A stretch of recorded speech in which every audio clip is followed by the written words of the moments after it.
Hey guys, I want to do a video tonight. At least start maybe do a little series of videos about league play, and specifically right now I am talking about APA 8-ball league play. I used to be very active in that, both as a player and a captain and a league operator. I was very active in that stuff. I haven't been involved in APA 8-ball except as a spectator in 25 years. I don't think a lot has changed, though. I just want to talk about some of the thoughts that I thought and still think are valid. Like when you're like the captain of the team or the coach of the team. At the beginning of every APA League night, generally the two captains will flip a coin to see who picks first. You're going to have 5 singles matches in a night.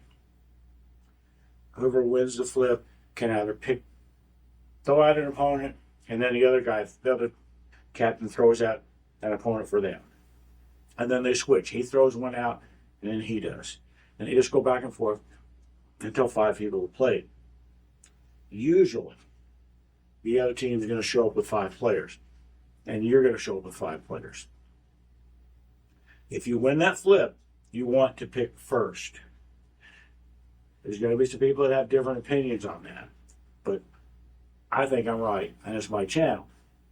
My reasoning is, if you pick first, you get to control not just the second match, but the last 2.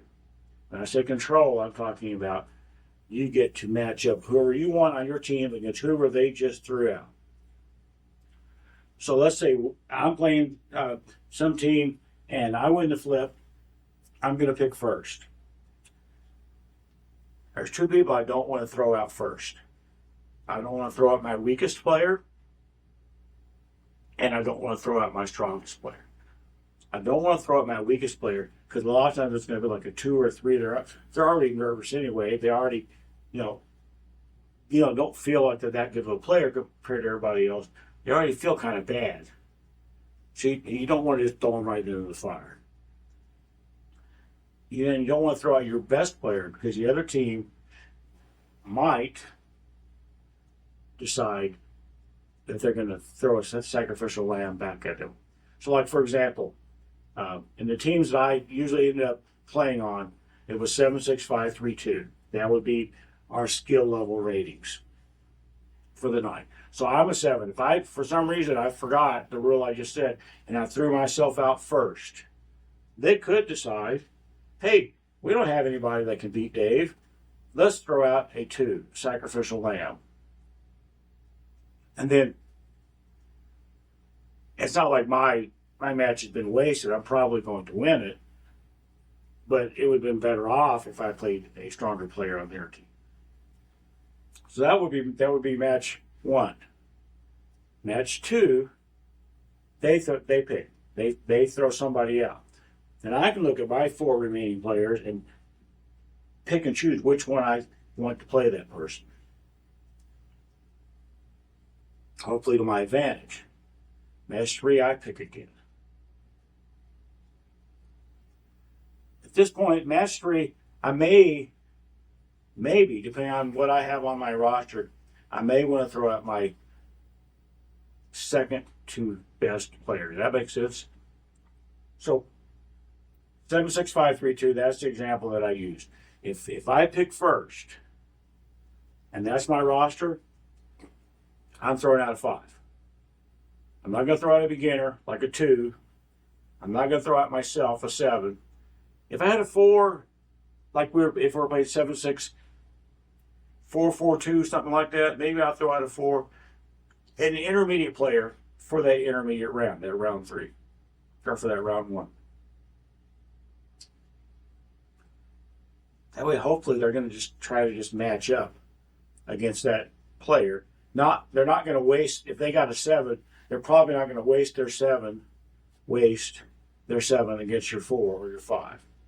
They might, and if they do, then you don't have to deal with that person for the next 4 matches. For the rest of the night, you don't have to deal with it. So first round, I'm going to throw out an intermediate player. Ideally a 4 or a 5. I'm going to throw them out. For my round 3, I may want to throw out my second best player. A little bit of that's going to depend on what the score of the night is so far. Is it 2-0? Is it 1-1? I may throw out my second best player, and then they pick an opponent for them. When we get to round 4, I've only got 2 people left. They've only got 2 people left most likely.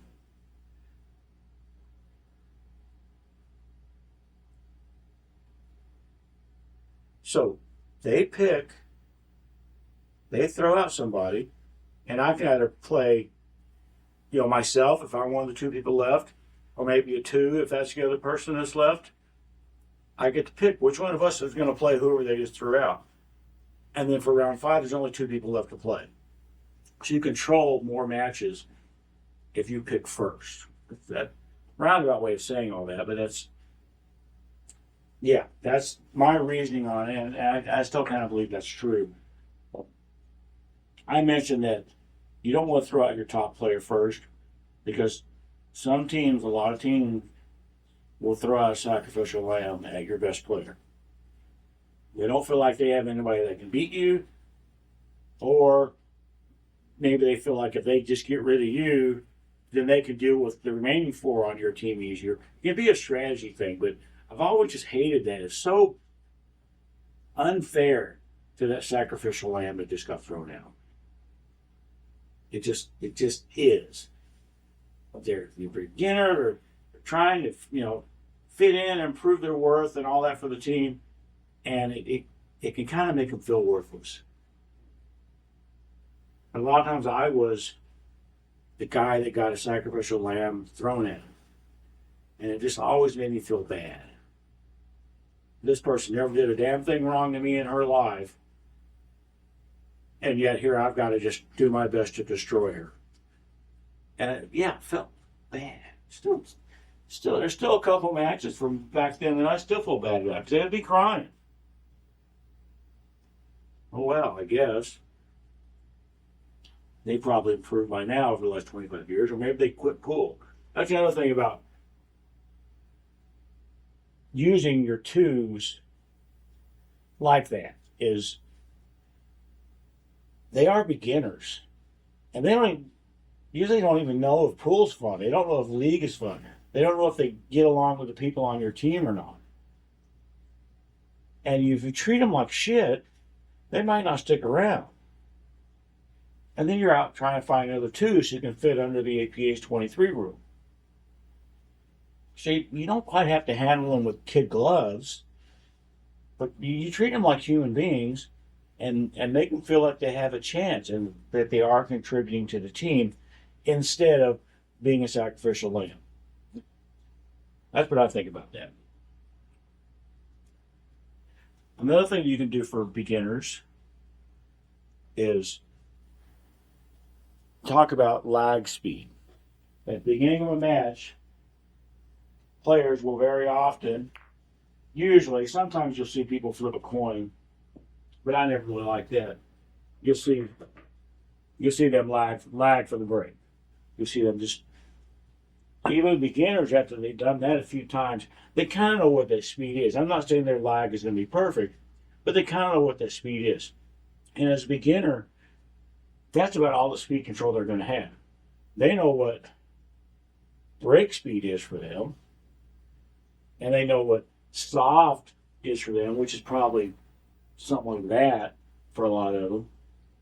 And they know what lag speed is. Lag speed will work on a lot of shots. So instead of saying, I want you to hit this with 4 rail speed, or 80% of your top speed, or 30% of your top speed, they don't know what that means, and even if they did, they probably don't have the physical control yet to do it reliably.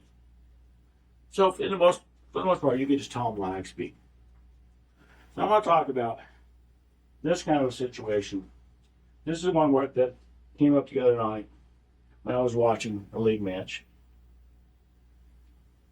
And the person with stripes is a 2 and on the hill.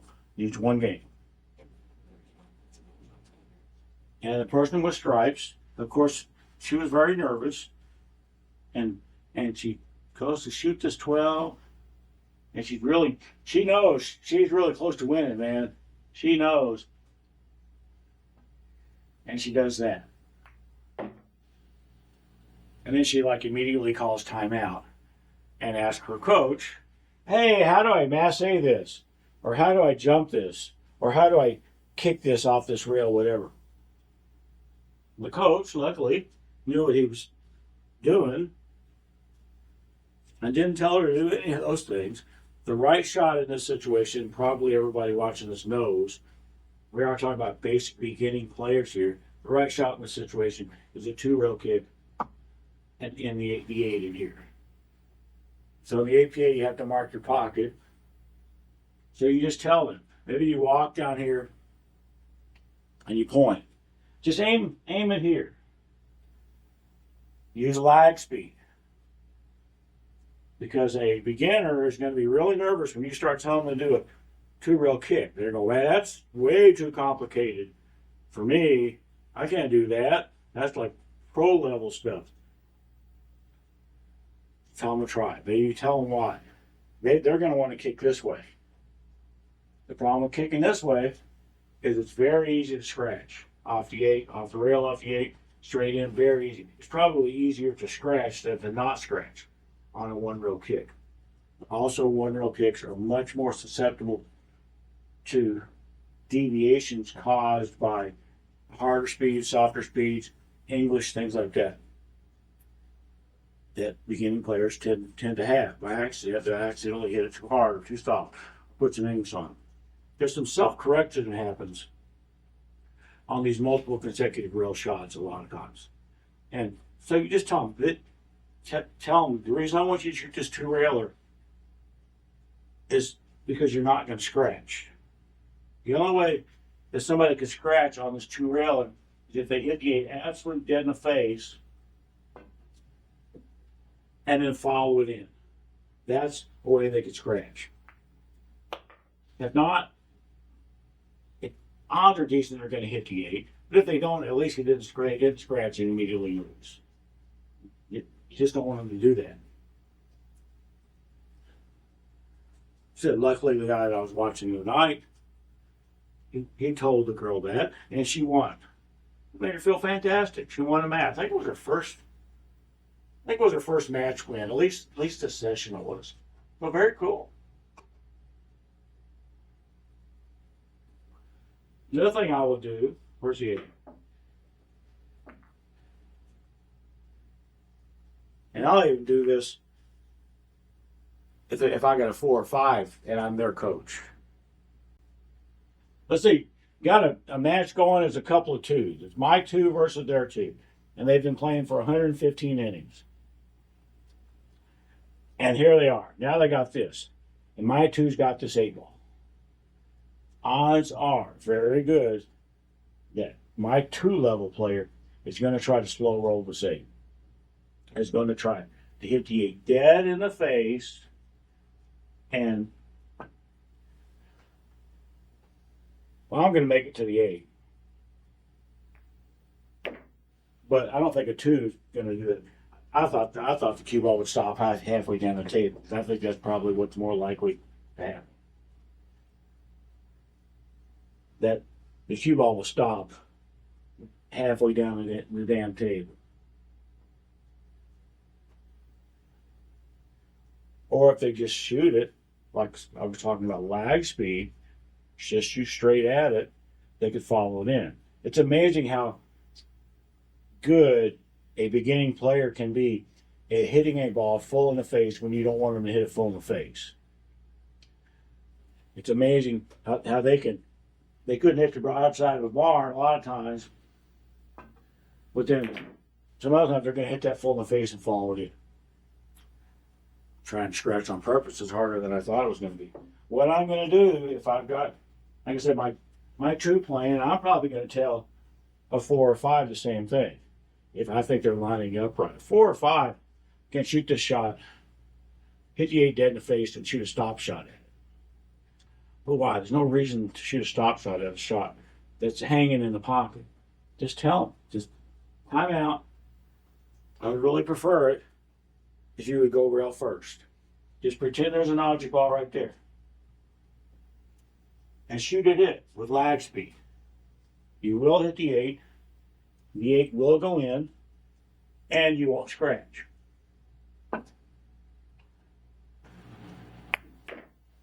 And, they get to win at that point. But absolutely do that for a 2 and a 3, and probably for a 4 call. Probably would. I want to see if I can follow this in. I can't believe I didn't follow it in. Just by hitting it dead in the face. I want to make sure my table didn't roll off. That would have stuck. Yeah, that's what. Left to their own devices, one of two things is probably going to happen if a 2 or a 3 shoots that shot. They're either going to not make it to the object ball at all, or they're going to follow you. Just the way things happen. Seems like I had a couple other things I want to talk about. Coaching of beginning players. They're still learning how to make shots. So a lot of things you might take for granted of them being able to do, draw the cue ball, for example. Maybe they can't do it, or they can't do it reliably. And a lot of things you might know just instinctively, they may not know instinctively. An example that I had a long time ago was that I got to find a stripe. And this was a situation that I had a coach on my team that was coaching his wife. Instead of me being the coach, he was her coach. And they had been fighting. So they're down here to the last 3 balls on the table. The opponent needs the 8, and she needed these 3. Problem is, she was a 2. Every 2 on planet Earth, given the situation, is going to shoot this 11. Unless there's a timeout call. And they're told the right way to shoot it. In this particular case, my coach did not call timeout, and I wasn't paying enough attention to say, dude, call timeout. I did ask him about it later, and he said, oh, we've been fighting, I didn't want to bother her. Well, maybe you should have thought about bothering her, because that's not the right shot. In this case, you guys all know this. I certainly hope anybody smart enough to watch a YouTube video, you shoot the 12. The 12 is not that tough of a shot. And you're pretty much guaranteed shape on the 11. And then guess what? You get off and shoot the 11, you're pretty much guaranteed shape on the 8. So you just shoot this damn ball in. Kind of hard to screw that up. I mean, I guess it's possible I could have scratched or come around a million rails and got myself hooked or whatever. But you tell them again, lag speed decreases the odds of that. Then they get in this situation here. This is the same thing I had with the 8 hanging. Down here. But just tell them to shoot at lag speed and rail first. And just do that. And then they get to win. They get to shoot the balls in the right order, and they get to win. And maybe they don't fight anymore with their husband anymore. I don't know what they're for. I hope they weren't fighting about how she couldn't play as well as him or something. I don't know. That was a situation I absolutely still remember, that any kind of a decent coaching job would have won that game and that match for my team, and it didn't. Instead, we lost. I'll get over it eventually, but I'm probably not over it yet. It was only like 30 years ago. Give me a break. I have just a couple notes written up here on my board. Yeah, and I think I've pretty much covered it all. Just basic coaching stuff, in my experience, you're better off picking first, third, and then by default you get to pick fourth and fifth. You get to pick an opponent to play against whoever they just threw up more often than they get to do against you. So another thing is, don't throw out your top player or your worst player first. And another thing, I don't think you should ever throw a sacrificial lamb at their best player. Even if you have nobody on your team that can beat their best player. It's a handicap league.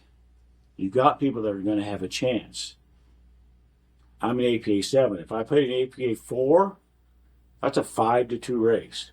And a 4 can break and run the table. They're not going to do it very often, but they can do it. And if they get some decent coaching, they can win 2 games. I probably lost more matches in my career against 4s than against anybody else because of that huge spot that happens there. So I would throw a 4 out against their 7 if I didn't feel like I had anybody on my team that could beat them. That's what I would do. I would never throw a sacrificial lamb out. Now, in my particular case, if somebody threw out a 7 against my team, I'm playing them. But if for some reason I wasn't going to play that night, or I'd already played, or maybe they had an even stronger player that I was going to play, we'll try to find a mid-level player and try to take advantage of that big handicap. The main thing about the beginners, APA 2s and 3s is what I'm talking about, is they're beginners. They just don't know. They're still getting used to stuff.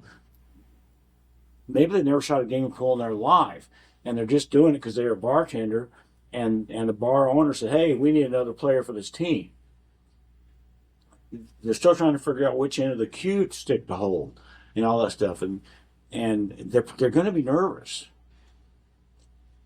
So you kind of do have to handhold them a little bit at first. If I've got a 2 and it's their very first ever league match, and they ask me what to do now, and they call timeout, I'm going to give it to them. If it's their very first league match, I'm going to do it because they're nervous. They don't know what to do. They're afraid of whatever they're afraid of. They don't really know what would be in that case. But I said, hey, you're doing great. Try to give them some words of encouragement and all that. Tell them, aim at the edge in this case. You won't follow it in. Don't shoot it hard. Don't shoot it too soft. Lag speed again. And then let them just do that. You're not really helping them to make that particular shot. You're just trying to help them feel better, relax a little bit. They've got a coach on their side. They got a team rooting for them and all that. It's important to these players who are new to the league, still trying to figure out if they like it or not. Still trying to figure out if they like you or not. And you don't want to treat them like shit. The sacrificial lamb stuff, it's always bothered me. And I think the only other thing I'm going to say about league in general and APA stuff is, if you are a sandbagger, then I pretty much hate you, because I hate all cheaters and all liars, and that's just the way it is. And if I find out, if somebody jumps in one of the comments here and says, oh yeah, I sandbag all the time, you are blocked from my side. You just are. Heck, I went to a thing in the summer. I was watching Tony and Federer play like their rematch, and we're sitting out at the bar, and this guy's there, and he's talking about how his son is in the APA, and his son plays like a 7. But he talked his son into playing left-handed through the whole session, so he'd only be rated a 5. I'm like, okay, so you've taught your son how to cheat. What a great parent you are. It just makes me mad. People, liars and cheaters, don't like them. A lot of people I don't like, but liars and cheaters are right up there. I'm going to stop this video. I don't think I have anything else. I guess maybe I did. I'm sorry, man. I'm just yammering. Is a beginning type of a player except for that very first night, I usually won't take a timeout unless it's down to the end of the game. Like the example I had where the 8 ball was hanging here. I won't let them call a timeout unless it's like the situation where I have a ball here and I'm blocking the ball and in the 8. Because odds are with these beginning players, you're going to have plenty of time. It's not like the first shot after the break is the most critical shot in the game. There's going to be several innings before it really becomes important that they shoot the correct shot or things like that. So usually I would, you know what? I know you just called timeout, but I think we'd be better off waiting a little bit. You've only got 2 per game, and you've used one of them after the break, whatever. Can we just hold off? And they would say, sure. Usually they would just say, sure, we can hold off. I think that's about all I want to say. Yeah, well, it's not. Yeah, I'm still rambling, man. If I call a timeout on somebody that is a less skilled player than me, you need to take that timeout.